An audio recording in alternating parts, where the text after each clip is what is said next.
Salut les gars. Aujourd'hui, c'est juste un petit rappel parce que je regarde mon profil de YouTube et j'ai des vidéos de moto qui sont regardées par 10 ou 11 000 personnes, mais j'ai même pas 200 abonnés. Alors il faut m'aider là parce que je crois qu'au total, je totalise déjà 80 000 vues, si je me souviens bien. Oui, c'est ça, 80 000 vues, donc ça c'est très bien. Mais il me faut des abonnés. J'ai plein de gens comme vous comme vous peut-être, qui regardez les vidéos de temps en temps et vous oubliez de vous abonner. Et puis voilà, ça fait une grosse différence pour nous. Donc j'ai encore plein de vidéos à venir sur le FJR, mais il faut m'aider là, hein, il faut vous abonner. Merci, ciao. Salut à tous.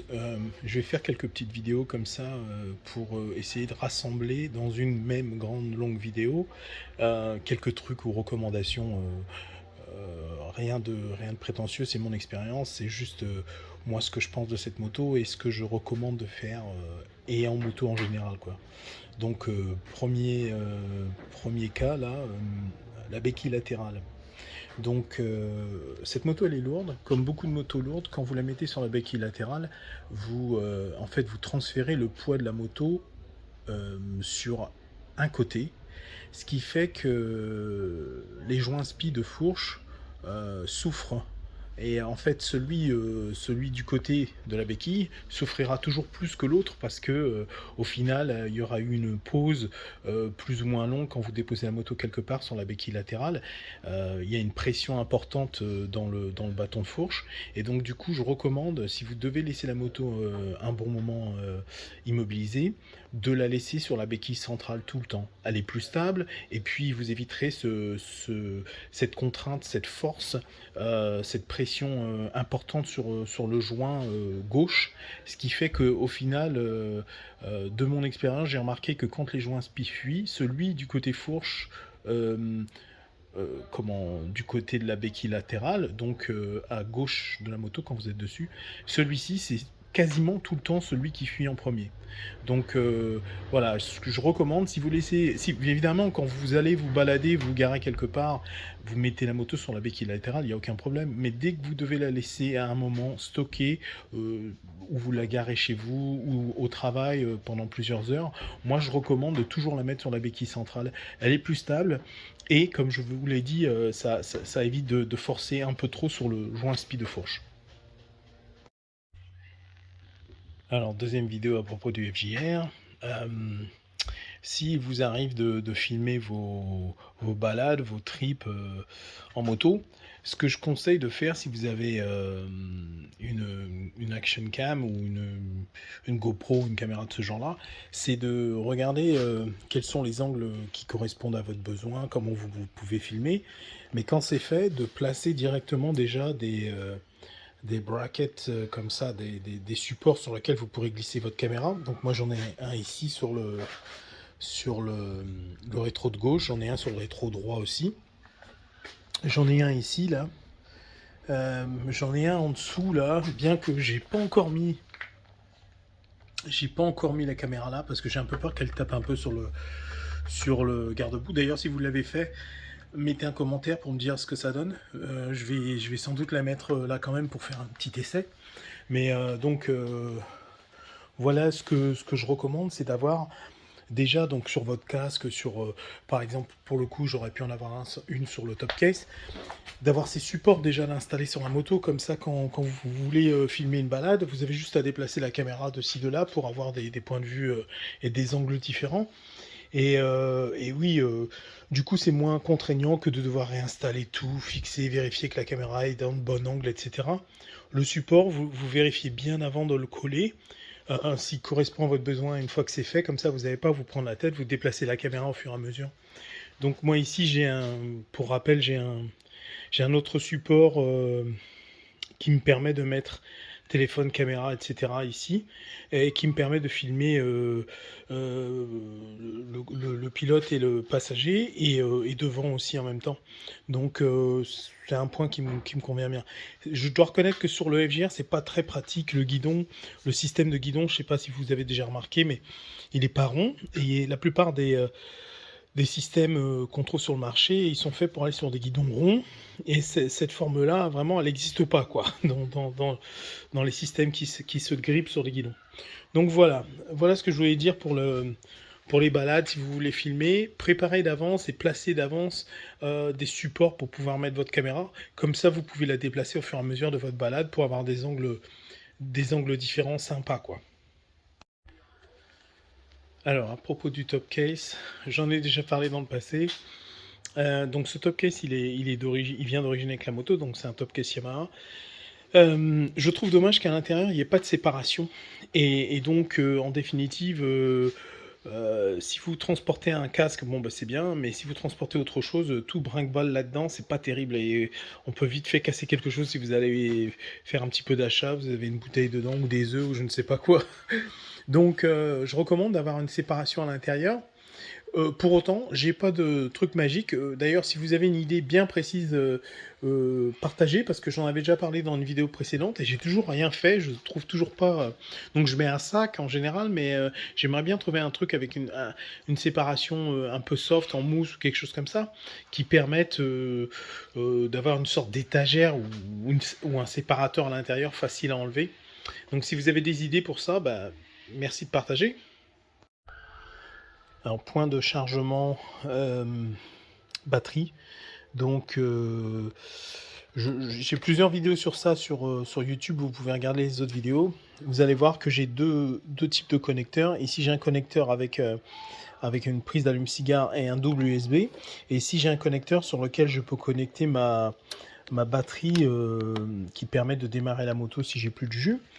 Donc j'ai fait une vidéo sur ça aussi, donc regardez mes autres vidéos, mais je recommande de faire une installation quel que soit le système que vous mettez, parce que sur le FJR, pour rappel, la batterie se trouve ici, et j'ai trouvé que c'était un des points moins accessibles pour mettre une batterie. Il faut démonter toute cette partie, toutes ces vis et tout, c'est une galère. Je veux dire par là, c'est pas difficile quand vous êtes au garage ou à la maison, il n'y a pas de problème, mais quand vous êtes sur le bord de la route avec la moto qui ne veut pas démarrer, il faut de l'outillage et ça commence à être la galère. Donc, moi, ce que j'ai fait, j'ai branché donc un connecteur sur ma batterie qui est auto-protégé. Il y a déjà un fusible sur le système. Et ce connecteur, il est là. Donc, il y a des câbles qui passent en dessous dans mon carénage, sous le tableau de bord et qui vont de l'autre côté à la batterie. Ça permet de brancher une batterie autonome lithium, type lithium. Vous allez voir une autre vidéo à ce sujet-là, j'avais fait déjà une vidéo précédemment. Vraiment, je recommande ce genre de truc, c'est vraiment magique pour moi. J'ai déjà démarré plusieurs fois des voitures, dépanné des gens, c'est vraiment parfait, quoi. Et même pour une voiture avec une grosse batterie, hein, un petit 4x4, sans problème, ça démarre la batterie sans problème. Dès l'instant que votre batterie au lithium est bien chargée. Donc moi j'ai ça, elle est chargée, elle est dans un sac sur des sacoches là où j'ai tout mon outillage et je l'ai tout le temps avec moi, quoi. Pour l'instant elle m'a servi qu'à dépanner d'autres personnes, mais j'imagine qu'un jour ou l'autre ça m'arrivera et je serais bien content d'avoir cette batterie pour me dépanner, quoi. Donc c'est pas très onéreux. Et vous pouvez recharger votre téléphone, tout un appareil dessus. Donc vraiment, je recommande ce genre de truc. Mais allez regarder cette autre vidéo, je ne me souviens plus où elle est, mais si vous regardez un petit peu sur YouTube, vous allez voir dans mon profil, il y a une autre vidéo sur un battery pack, et c'est ça. Alors, côté mécanique, je voulais signaler que sur le FJR, en tout cas pour ce modèle, hein, qui est le 2003, donc les premières secondes séries, le remplacement du filtre à huile et de l'huile de boîte, pardon, de le remplacement du filtre à huile et l'huile moteur, c'est très accessible. Et je dirais que c'est quelque chose qui me plaît beaucoup sur une moto de ce type, parce que j'ai besoin de faire l'entretien moi-même afin de limiter le coût d'utilisation comme ça au quotidien. Il faut que je puisse faire le plus de choses possible moi-même. Donc sur cette moto, filtre à huile il est ici. Le bouchon de remplissage il est ici. Ici vous avez le témoin de niveau d'huile. Et quand vous remplacez l'huile, donc sur toute la moto, vous avez le même type de joint pour tout, si je ne me trompe pas. Le joint de vidange de cardan, le joint de vidange moteur, c'est tous les mêmes joints. Donc ça c'est pas mal. Vous achetez une pochette de joints, donc c'est des joints en aluminium hein, ou en cuivre, je crois que c'est en aluminium sur la mienne. Et donc avec ces joints, vous faites toutes les vidanges, vous utilisez les mêmes joints. Donc sur cette moto, c'est très facile d'accéder.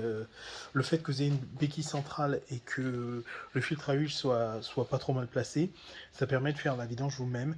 Donc en plus de ça, elle est donnée sur la documentation constructeur. La vidange, elle est à faire tous les 10 000 km, ce qui est pas mal. Donc moi, je fais, comme elle est un peu ancienne quand même, elle a quand même 130 000 km. Je descends un peu, je fais à 8500, 9000 km.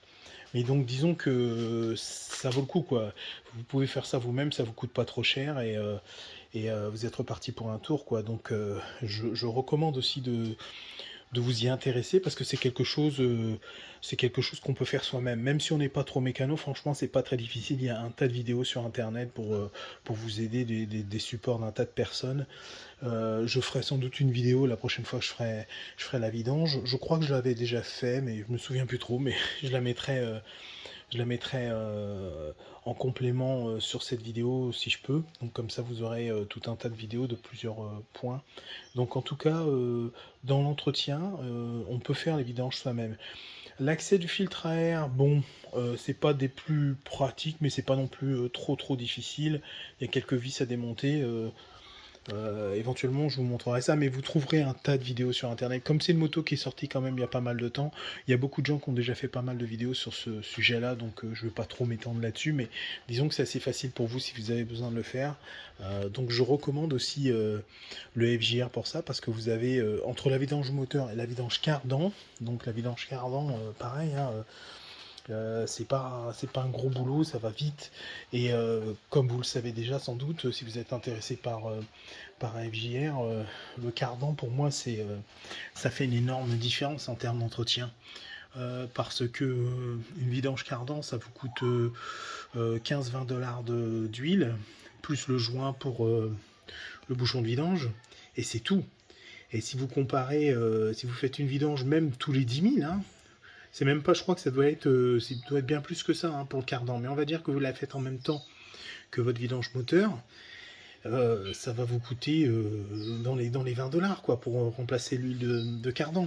Si vous comparez avec un kitchen sur une moto, bon voilà, déjà sans l'inconvénient de le faire vous-même, quand même remplacer un kitchen ça prend quand même plus de temps, plus la tension, etc.